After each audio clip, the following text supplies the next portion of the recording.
Ah, classic.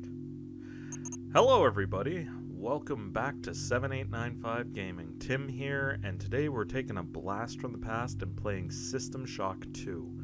This game was responsible for many night terrors when I was younger. But you know what? I figured I'd share it with you because it's such a phenomenal game in terms of the storyline, in terms of the leveling system, if you can call it that. We'll call it the upgrading system, and it's just so beautifully done. It's hard to really explain. We're just gonna have to see it. So we're gonna start a new game, and we're going to go on the impossible difficulty. Why? Because we like to challenge ourselves on this channel. I'm going to just go silent for a little bit so you guys can hear the backstory of how this game started. Look at you, hacker. A pathetic creature of meat and bone, panting and sweating as you run through my corridors. How can you challenge a perfect, immortal machine?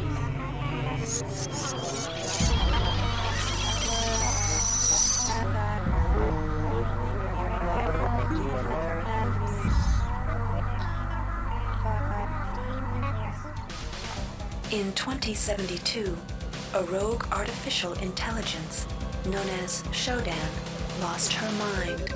In her limitless imagination, Shodan saw herself as a goddess, destined to inherit the earth. That image was snuffed out by the hacker who created her.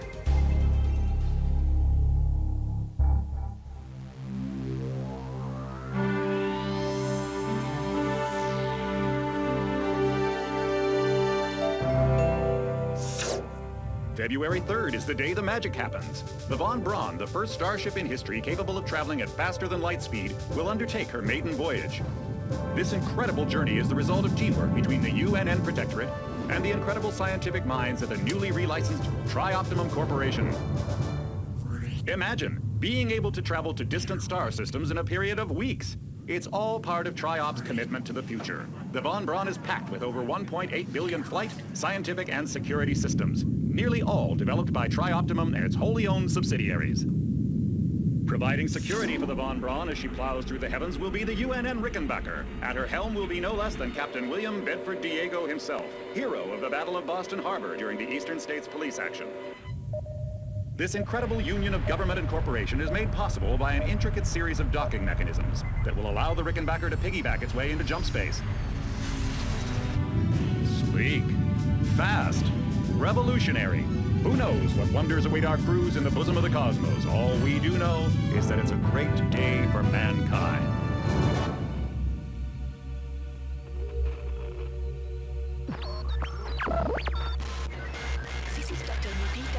As a UNN Von Braun, we've been hijacked by an unknown force. Ship security has been compromised. Do not allow the ship... Repeat, do not allow the ship to leave under any circumstances. I don't know what we're up against here. Well, that's problematic. I don't know if you heard that ending there, but she said, do not allow the ship to leave under any circumstances. So... Welcome to the Ramsey Center UNN recruitment facility. Please watch your step when leaving the train. The grav shafts at the end of the hall will take you to the street-level training and recruitment center. Please proceed to the grav shafts.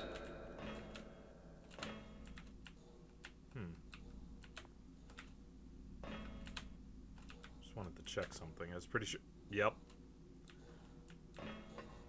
Well. Sir, do you care that I'm up here right now? No? Okay. I don't know if I can get down. Okay, good. I was like, I don't know if I can get down. This might be the end of the episode here. Oh, let me turn down my mic a little bit, because I saw I was clipping a little. Yeah, so that was the introduction. So it basically explained the backstory of System Shock 1 going into System Shock 2. Now, as you heard on there was Shodan who basically got wiped out, and now Tri-Optimum, which was initially responsible for the catastrophe in System Shock 1 is now in System Shock 2.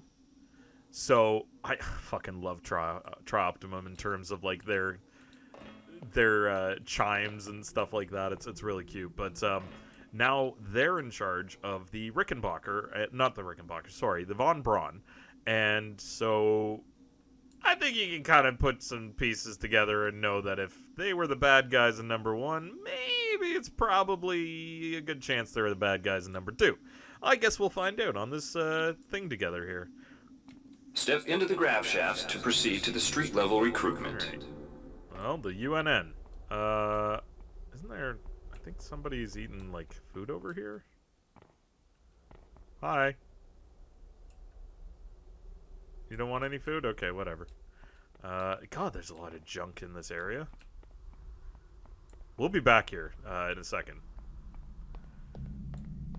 Before you choose your career, you'll want to learn some basic abilities. First, you should go into the Basic Training Center. When you're done with basic training, proceed to the Advanced Training area. I've already beaten this game multiple times, but I'm going to just do these for the sake of you guys. To pick up some basic skills you'll need to get by in the service, enter this CyberLink booth. Inside, you'll learn the basic skills you'll need to get started. Welcome, trainee. While you're in our virtual training courses, we provide you with a simulated cyber interface. This training interface is identical to an actual military-grade cyber interface. Now, let's try it out. Move the mouse. Whoa. See how it changes where you look? Who's there? That means you're in shoot mode. Hit the tab key. This puts you in use mode, where you can use your mouse to interact with items in the world. Open your primary MFD, or multifunction display, by clicking on the MFD button near the bottom of the screen. This display shows your strengths in various areas. When you're ready to continue, press the tab key to go back to shoot mode. Try changing between modes until you get the hang of it. Follow the red path along the ground to the next training station. Okay, so this is what I meant about upgrades. So basically, you have 4 different trees: stats, psi, weapons, and tech. So what you do throughout the game is you'll get little upgrade points called cybernetic modules, and you can use those to upgrade the various stuff in your rig. So, for example, you can upgrade your standard weapons, which is like shotguns, pistols, and assault rifles. Energy weapons, pistols and EMP. Heavy weapons, you can get a fusion cannon, grenade launcher, stasis cannon, and then you have exotic, which is like... you'll figure it out a little later. And then you have psionic abilities, so you'll be able to like use like mental abilities to pull objects or shoot people with like your psionic projections, turn off cameras. You can even hack, heal yourself. Like it's pretty cool. And then of course you can hack into stuff, which is the main point of the game. You can repair items, you can modify them, keep them well maintained, and you can even research things. Lastly, you have the tech, so you can look at like cyber affinity, which makes it easier to hack things. Agility helps you to basically avoid kickback on guns, run a little faster, take some reduced damage when you fall. Psionics is for psi, makes it a little better to use your psi, as well as increase your points here. Endurance increases your hit points as well as your resistance to radiation and toxins, and strength increases your brute force, plus it opens up the top little sockets here so you can carry more. Additionally, you'll need strength and stuff for various items that you equip. So everything, we'll pick it up a little later, but everything requires some points in various items. So that's what makes this so cool. You can just kind of change things around. To pick up items, center them on your screen and right-click. This will automatically place that item into you. To use items like buttons in computers, center them in your view and click the right mouse button. All usable items will have brackets around them. Highlight the button on the pillar and right-click. Goodbye. This will activate the lift. Try it out. What he was going to say... If you can still see your inventory display, it means you're in use mode. Hit tab to return to shoot mode. What he was going to say was you can go in your inventory and right-click to use these items. The object before you is a med hypo. Pick it up and then press tab to go into use mode. Right-clicking on the med hypo will use it and restore some needed hit points. Your hit points are displayed by a bar in the lower left corner of your screen. Many objects in your inventory can be used by See the crate in front of you? To search it, center it on your screen and right-click. If you are in use mode, simply move the pointer to the crate and right-click. To take one of the most important tools you have as a soldier is your PDA. This device stores audio logs, emails, and other useful information. Click on the disk icon near the bottom of your screen to bring up the PDA display. Currently, the contents of your PDA are empty. Now pick up the audio log in front of you. This message is coming from the audio log you just picked up. You can use your PDA at any time to play any audio log or email you've received. In the field, the PDA is also used for keeping track of your current mission objectives and obtaining help information. Well, that's nice. Now it's time to learn about jumping and mantling. To jump, simply press the space bar.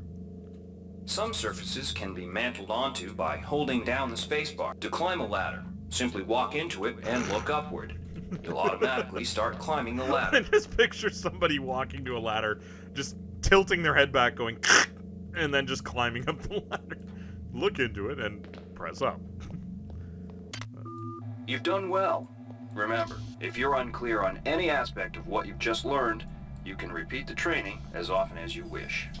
If you've completed basic training, you're ready for the advanced lessons provided here. Advanced training will familiarize you with the 3 key areas of military service: weapons training, technical training, and psionics training. Approach the Cyberlink booth of your choice to train in that area. When you finish training in the 3 areas, proceed directly to the recruitment center to choose and start your military. Alright, wannabe. If you want to learn the weapon skills it takes to even think about joining the Marines, come on in. We're looking for a few good men. Or women. Good to have you on board. Now we'll teach you how to handle a firearm. Good to have you on board. You'll notice when you're in the Cyberlink booth, the UNN has kindly provided you with a virtual cyber interface and all the simulated skill levels you'll need for the training tasks. But don't get too cocky. They'll disappear once you leave the booth. Now we'll teach you how to handle a firearm. Pick up the pistol and the clip from the table. You can equip the weapon in one of 2 ways. Bring up your inventory and drag the pistol to your weapons equip slot near the right-hand side of your inventory. If that's too slow for you, you can use the hotkeys on the keyboard. Press 2. If the pistol was in your inventory, it will equip for you automatically. To lock and load the ammo clip, hit the R key or hit the reload button on the lower right corner of your screen. Once you've loaded the firearm, take a shot at the dummy robot by pressing your left mouse button when in shoot mode. Notice how its health bar gets shorter as you chip away at it. I just picture, like, the guy, what's a keyboard? What do you mean press 2 on a keyboard? I know they're trying to train people on how to play the game, but, like, your character doesn't know you're playing a character. Some items need to be charged with energy before they can be used. Pick up the laser pistol. Now use the recharging station nearby. The recharge station will juice up all of your energy-based items, weapons, batteries, you name it. Can even overcharge your weapon.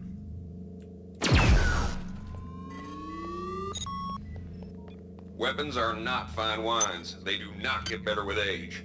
The colored dot on the lower right corner of the screen tells you what kind of shape your firearm is in. Green is good, red is bad. To fight the effects of wear and tear, a soldier with maintenance skill can use a maintenance tool to improve the condition of his weapon. Just pick up the tool, open your inventory, and drag the tool onto your pistol. Remember that maintenance tools are only good for a single use. Alright, so that's the basics of that. Good work. Now you're ready for the Marines. Take a look at the other training areas first before you enlist. They might just come in handy. I guess. Inside, we'll teach you the basics of some technical skills you'll need in the Navy. Thanks. Very, very informative. Welcome. You'll notice when you're in the Cyberlink booth, we'll provide you with a temporary cyber interface and the skills you need to accomplish the training tasks. But they'll only last so long as you're in the booth. Alright. The object in front of you is a container of nanites. Nanites are consumed whenever you perform technical tasks, such as hacking or repairing. When you pick up the container of nanites, they do not go in your general inventory, but are instead displayed in use mode on the bottom left of your screen. Walk over to the keypad by the door and try out hacking. Use the keypad by right-clicking on it. To the right of the number pad, you'll see an orange tab labeled Hack. Left-click on the tab. Whoops.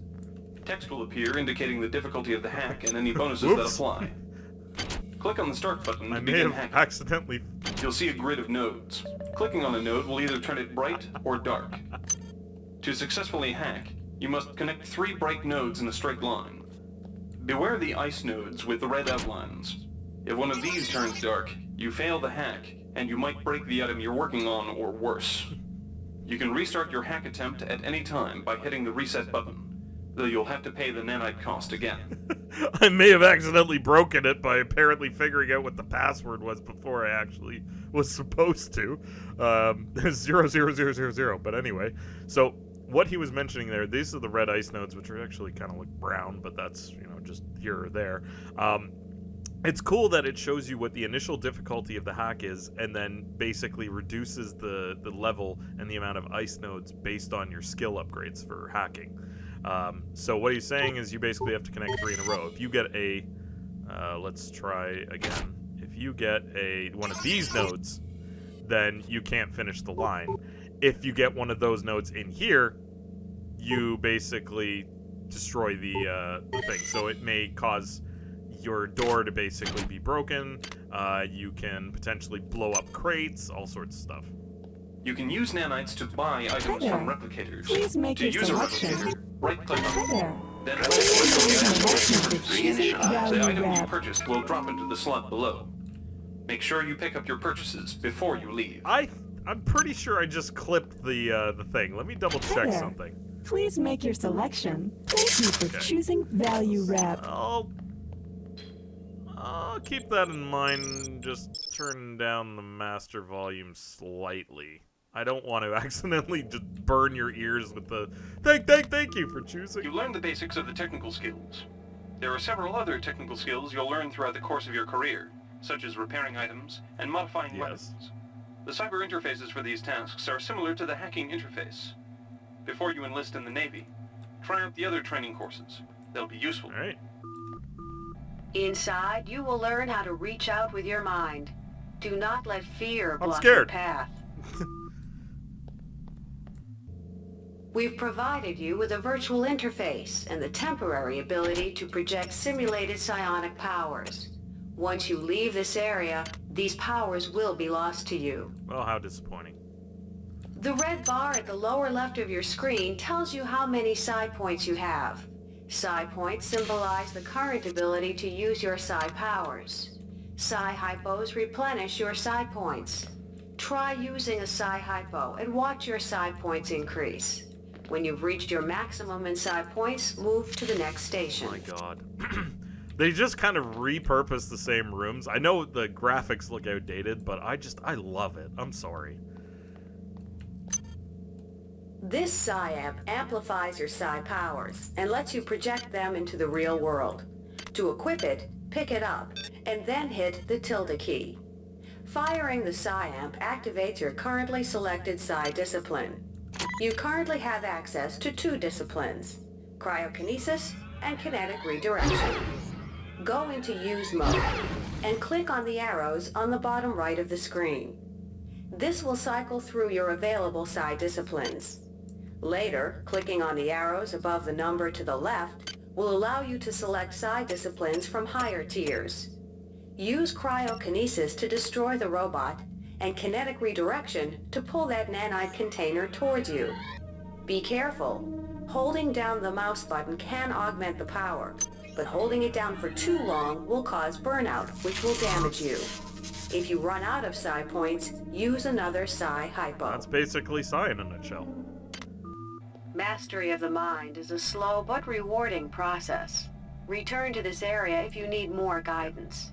Before you enlist in the OSA, it would be useful to experiment in the other training courses. Here's where you make your choice, soldier. Here's where you enlist in one of the 3 branches of the military. Once you decide on your branch of service, there's no going back. The shuttle will take you to a UNN orbital space station, where you'll receive a briefing regarding your yearly postings. Good luck. As I mentioned before, we're not going to go here right away. We actually have one thing I want to do first. And you might be asking, what are you doing? You'll find out later. I don't want to spoil the surprise for you. So, if you go over to this corner and climb up, there's a basketball here. Now, it didn't say anything, but it did make a click sound. So, we're just going to hold on to that for now. Alright, now let's make our decision. So, OSA is all psi, Navy is like hacking and light weaponry, and Marines is total guns blazing. I usually do Marines just because I like the weaponry. This time I'm going to go with the Navy. Let's go.